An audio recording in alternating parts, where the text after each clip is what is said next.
Oui, donc je disais qu'on allait aborder le thème de l'histoire politique de Djibouti, les négociations, les exactions. Avant d'aller sur ce sujet, est-ce que d'ores et déjà vous avez en introduction des questions générales qui pourraient être posées? Vous la parole. Bonjour, je suis Karine Doriot, j'écris pour Afrique.com. Vous pouvez venir? Vous pouvez venir là. Excusez-moi, on est obligé de... Venez là.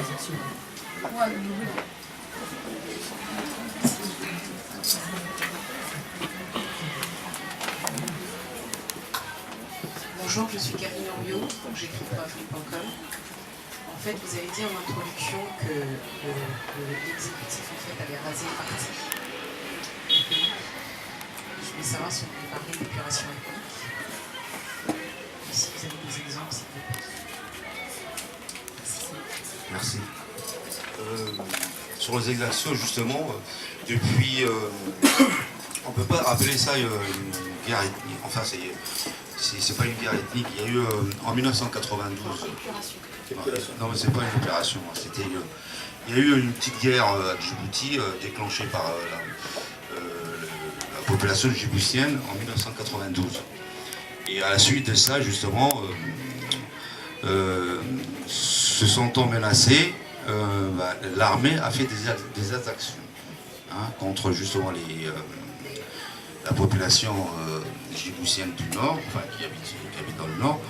Et à la suite de ça, ils ont fait des actions humaines. Et, ils ont fait des massacres, mais c'est pas un génocide, quoi que ce soit. Mais par contre, sur le viol, ça par contre, je sais pas comment l'appeler en français. Il y a eu beaucoup de viols, beaucoup de femmes tuées lors de ce combat-là. Et après, pour punir justement. Et quand je dis ils ont rasé, c'est effectivement, ils ont rasé carrément la moitié du pays. Parce que à Djibouti, je ne sais pas si vous connaissez, c'est un pays nomade. Et cette région-là est fortement peuplée par de nomades. Donc ils se déplaçaient de point à autre. C'est désertique là-bas. Et les pluies d'eau sont très peu nombreuses en fait. Et quand j'ai dit il a rasé, justement il y avait des villages qui s'abreuvaient avec des pluies à côté. Il les a empoisonnés, il a bouché les trous, soit il a empoisonné. Donc forcément, la population qui habitait là a déserté. Ils sont partis d'eux-mêmes parce que les infrastructures ont été carrément rasées aussi. Donc du coup, toute la population du Nord, et justement Jean-Louis Chal, on en parlait tout à l'heure, c'est ce qui défend, c'est les réfugiés djiboutiens qui sont partis en Éthiopie en fait, se réfugier de l'autre côté de la frontière. Et c'est des apatrides, ils ne sont pas reconnus. C'est des gens qui ne sont pas reconnus du tout. C'est des Djiboutiens, mais ils n'ont pas de papier. On leur a enlevé toute nationalité et ils sont apatrides.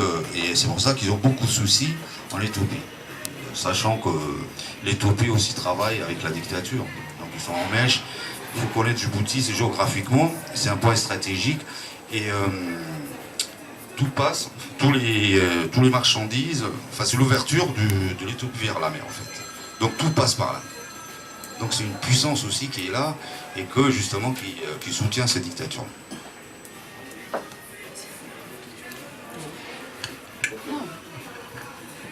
Oui, tout à l'heure, quand je vais aborder le thème de l'histoire politique de Djibouti, effectivement je reviendrai sur les actions dans le nord du pays et autour de la guerre. Parce qu'il y a eu aussi une guerre à Djibouti, vous savez, on a eu une période de guerre et une période de paix relative depuis les années 2000.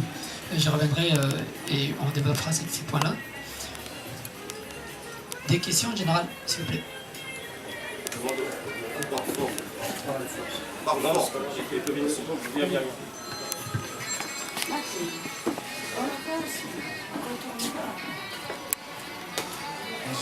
je m'appelle Raimundo, je vais me présenter sur la Guinée équatoriale. Vous avez parlé, vous avez dit que l'Éthiopie soutient la dictature. C'est un problème souvent qui n'est pas très bien abordé. J'aimerais savoir, à part l'Éthiopie, quelles sont les relations que les autres régimes qui sont à l'entourage qui font frontière avec les Djibouti, quelles sont les relations avec la dictature en place.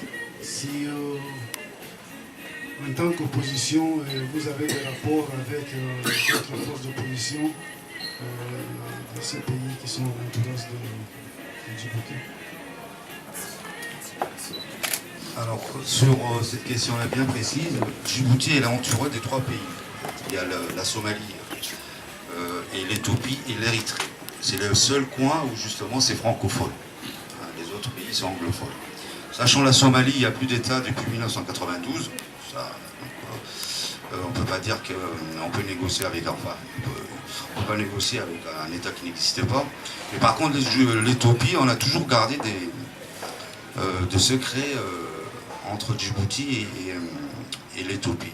Sachant que l'Éthiopie, elle a toujours prétendu que Djibouti, c'est un territoire à elle, en fait, depuis des siècles et des siècles. Et quand la France a découpé ces territoires-là du reste du monde, le reste de ses voisins, ça n'a pas arrangé les affaires. Donc, depuis 1894, que l'État français est à Djibouti, elle nous a toujours protégés. Et elle protège toujours. Et M. Guélé, là, qui est actuellement, et son oncle Abdidon, quand ils ont pris l'indépendance, bon, bah, ils avaient signé, comme tout pays africain, une charte de sécurité avec la France pour le protéger. Parce que sinon, en une journée, Djibouti est pris. L'Éthiopie est puissante. Depuis récemment, l'Éthiopie s'est divisée en 2. Il y a eu l'Érythrée depuis une vingtaine d'années, je crois. 93, depuis 93, elle a pris son indépendance. On n'a pas de relation au début avec Guélé et ce qui existe de l'État, parce que nous, on est l'opposition, mais l'État djiboutien actuel a toujours eu de relations très saines avec ces 2 pays-là. Récemment, il y a eu un petit souci avec l'Érythrée, et par la suite, ils ont envahi même une portion de notre territoire. Donc les relations entre l'Éthiopie et l'Érythrée sont pas au beau fixe en ce moment. Il n'y a que l'Éthiopie qui, justement, jusqu'à présent, parce que récemment, l'Éthiopie a changé de ton, et elle a reçu, il y a une quinzaine de jours, je crois, l'ambassade d'Éthiopie accréditée à Djibouti a reçu l'opposition. Donc ça veut dire qu'il y a une ouverture, il y a une prise de conscience. Et 3 mois avant, le siège de l'Union africaine se trouve en Éthiopie, des Lustra. L'USN a dit cela. L'USN avait écrit justement à la suite de négociations, enfin les premières négociations entamées, et le refus de discuter de Guélé. Elle a entamé une discussion, elle a écrit une lettre, déposée au secrétaire général de l'Union africaine à Addis Abeba. Ils ont été reçus. Ils ont pu déposer leur lettre. Et juste après, 2 jours après, ils ont été expulsés de Mali Militari. Ça veut dire que les 2 régimes sont en phase, en fait. Et récemment, ça a changé un tout petit peu. Peut-être voyant la pression s'accumuler autour de Guélé, l'Éthiopie a intérêt à avoir de bonnes relations avec tout l'ensemble de la population, que ce soit l'opposition ou pas, parce que c'est son port d'ouverture, en fait, au monde.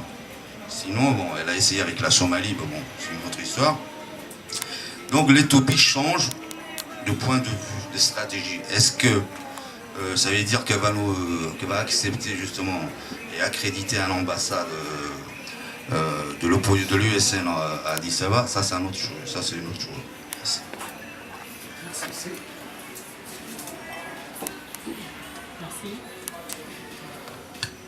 Merci. Saïda voulait ajouter un mot. Saïda. Oui.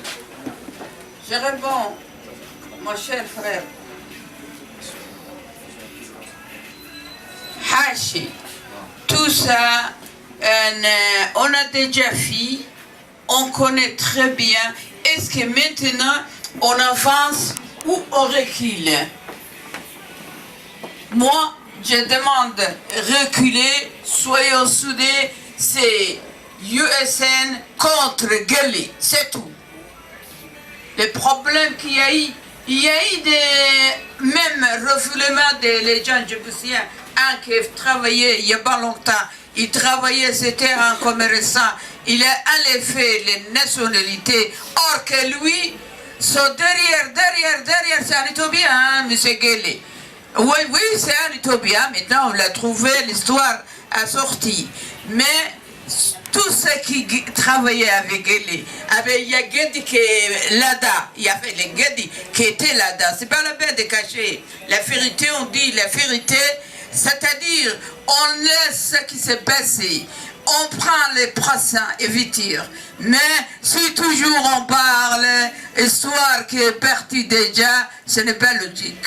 Il y a des systèmes arf qui est sur place et qui n'est pas parti. Donc, nous, on est contre Guélé, USN contre Guélé. Et ceux qui nous cèdent, y compris la France, l'Europe, ceux qui nous cèdent, ils savent très bien cette histoire. C'est une histoire trop. On ne peut pas sortir si on continue. Je vous remercie, excuse-moi. Merci Saïda. Donc, je comprends, effectivement, Saïda voudrait qu'on mette plus l'accent sur l'actualité d'aujourd'hui et de demain, perspective, ça sera le thème qui va venir, mais ce n'est pas une mauvaise chose qu'une perspective aussi récente qu'on a vu arriver. Djibouti, c'était des espoirs multiples qui se sont suivis, et c'est pas une mauvaise chose qu'on puisse faire une petite synthèse de cela.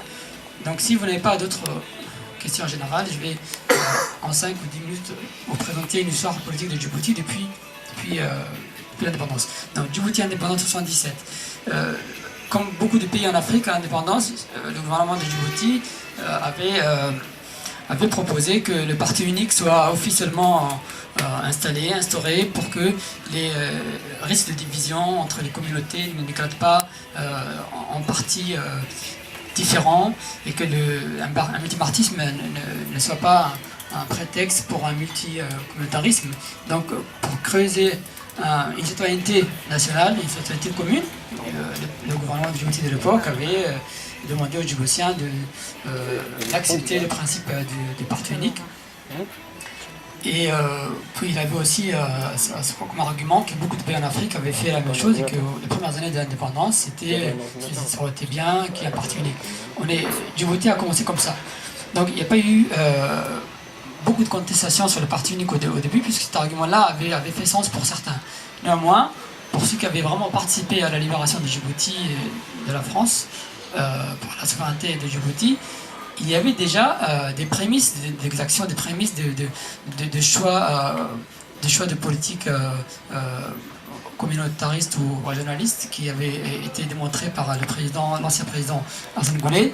Et la lutte, la démocratie, la lutte pour la liberté et l'égalité avait déjà commencé. Néanmoins, le parti unique avait fait l'objet d'une écoute attentive en attendant le temps pour revenir à la démocratie.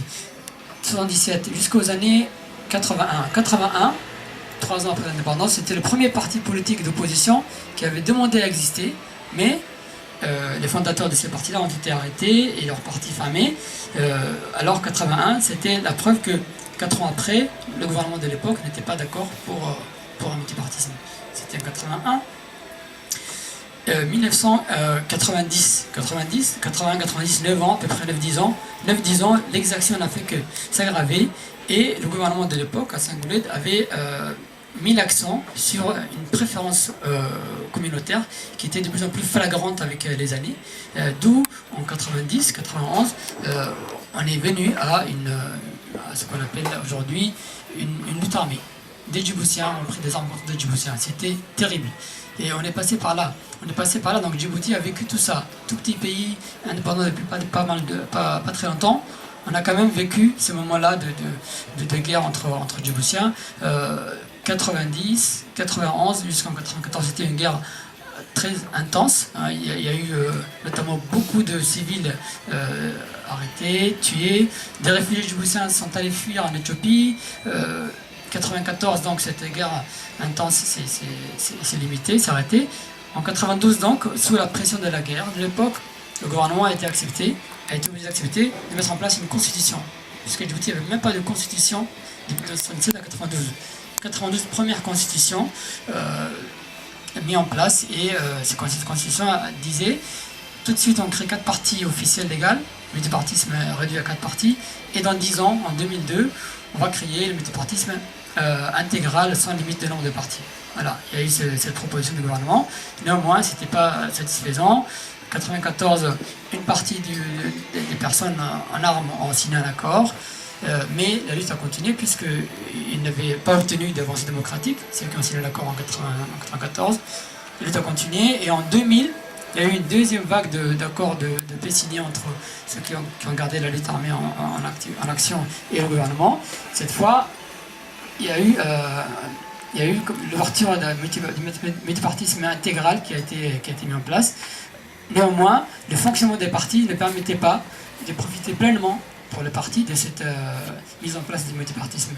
Donc, il y a aujourd'hui un parti unique de fait, puisque c'est toujours le même parti qui garde le pouvoir depuis 1977, entre le président Hassan Goulet, président de 1977 à 1999, et le président Ismaël Omar Guelleh, président depuis 1999, il y a une continuité puisque l'un est le neveu de l'autre.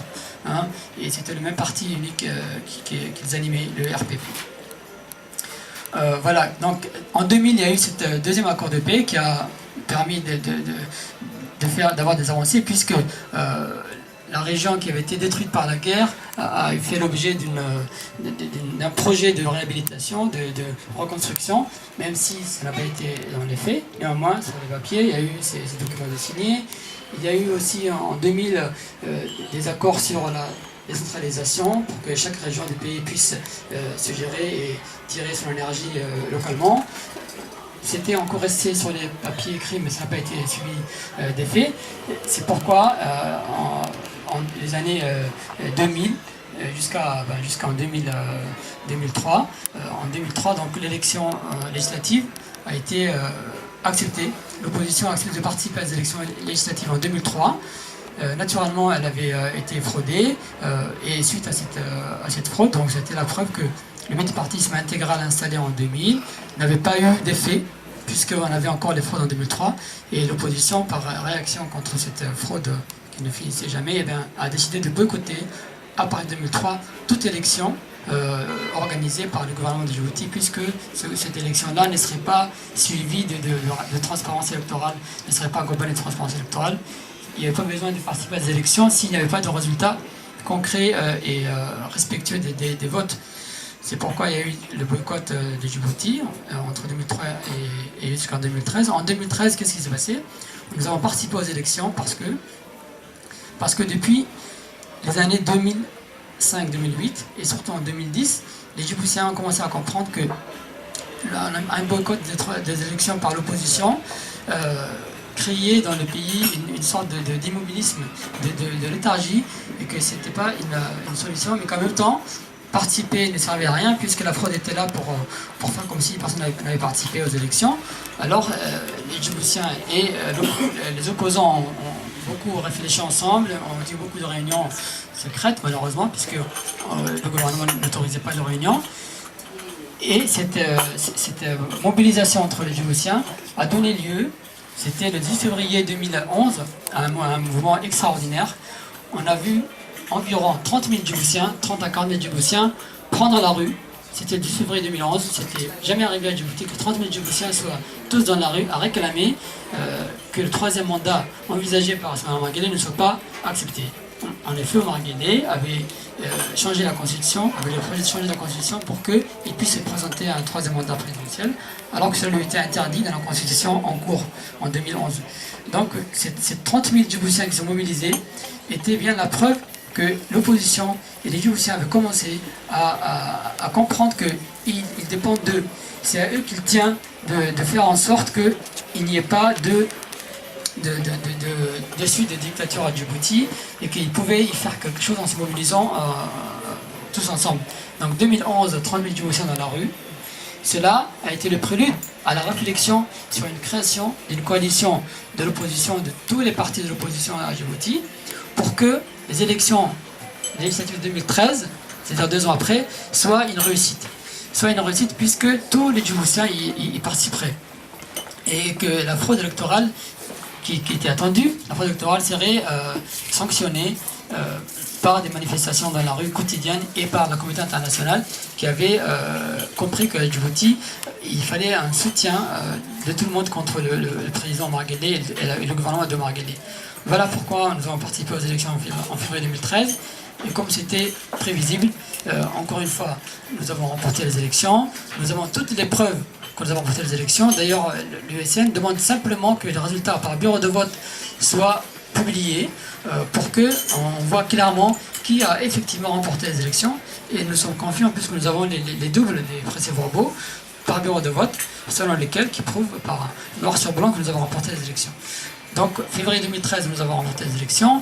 Néanmoins, comme c'était prévisible, le gouvernement a nié cette victoire de l'opposition et a gardé la majorité à l'Assemblée nationale en inversant totalement les résultats des votes.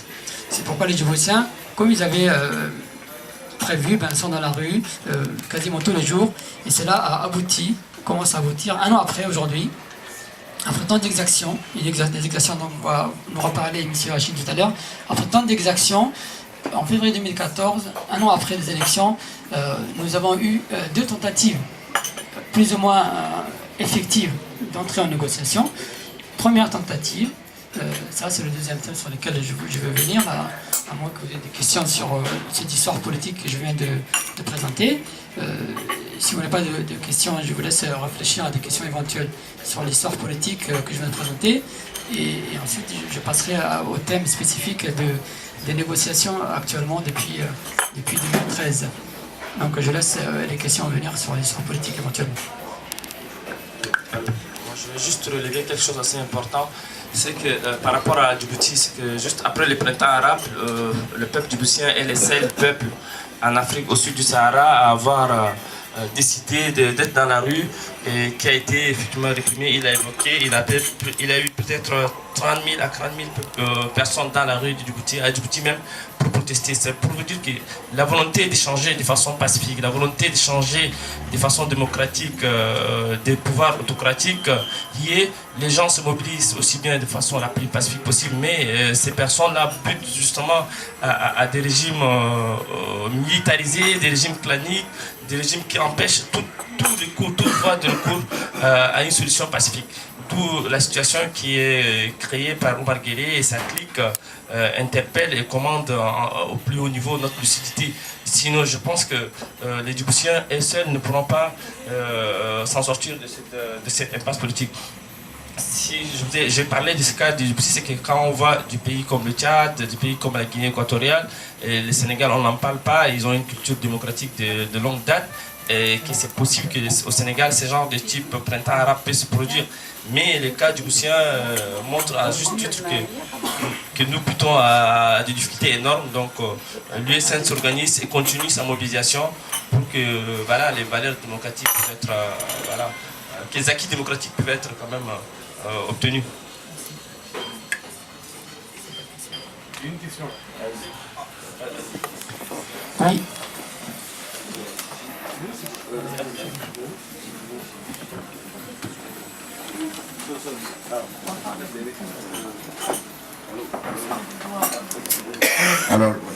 Alors bonjour tout le monde. Moi j'anime le comité d'opposition djiboutienne en Bretagne. Donc j'ai profité de ces conférences. J'étais des passages à Paris, mais j'ai profité pour participer avec les amis. Donc moi j'ai une question par rapport à la négociation. Et une autre question concernant l'arrivée du dictateur. Je crois que c'est mois de mars ou avril, c'est ça.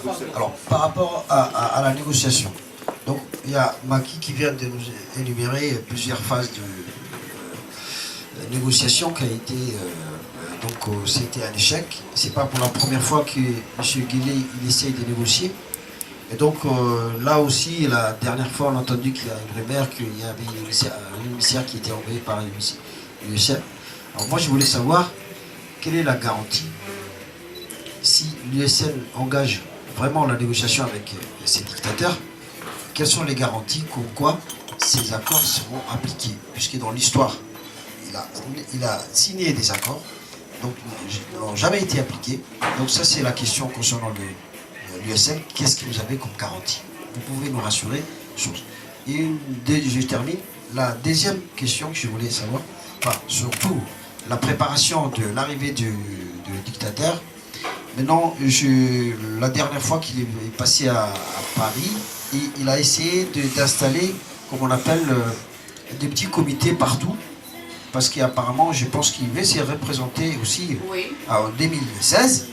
Ce qui fait que partout, il y a un nouveau phénomène. Il a installé, il a engagé des fonds au niveau de l'ambassade, au niveau des affaires étrangères, pour installer des petits comités partout en France et en Belgique pour se préparer à la campagne. Et par rapport à ça, comment l'USN compte se défendre et toutes les structures qui vont être installées bientôt. Merci. Merci Abdelrahman. Donc, notre ami Abdelrahman, il avance sur la question des négociations. Je n'ai pas encore vraiment abordé. Je voulais laisser aux personnes ici présentes de savoir si vous voulez poser une question sur l'histoire politique que j'ai présentée avant de passer au thème sur les négociations. Du coup, s'il n'y a pas de questions sur l'histoire politique récente, nous allons aborder le thème des négociations. D'accord?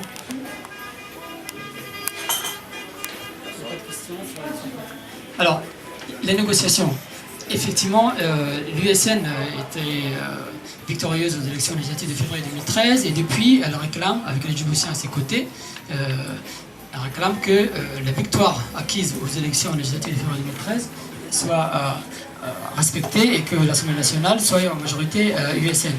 Le gouvernement de Djibouti, naturellement, il n'entend pas de cette oreille et il a toujours imaginé qu'il avait gagné puisqu'il a inversé les résultats des votes. Il déclare avoir eu 80% des voix et les positions 20%. Les Djiboutiens sont dans la rue, l'USN n'a vécu dans la rue depuis un an. Qu'est-ce qui s'est passé dans le cadre de la négociation? Pour la première fois, c'était en mars 2013, même pas un mois après les élections de février 2013, l'opposition USN a proposé que des négociations soient possibles et que l'USN n'était pas un mouvement extrême, mais un mouvement équilibré et respectueux de la réalité politique, respectueux des valeurs des Djiboutiens. Il n'était pas question de détruire Djibouti pour exiger un quelconque pouvoir sur les choses, nous, au le déluge, pas du tout. L'USN n'est pas comme ça. L'USN, c'est un esprit de responsabilité. C'est pourquoi l'USN, aussitôt après février 2013, elle a proposé que des négociations soient s'ouvrent avec le gouvernement pour qu'il y ait une avancée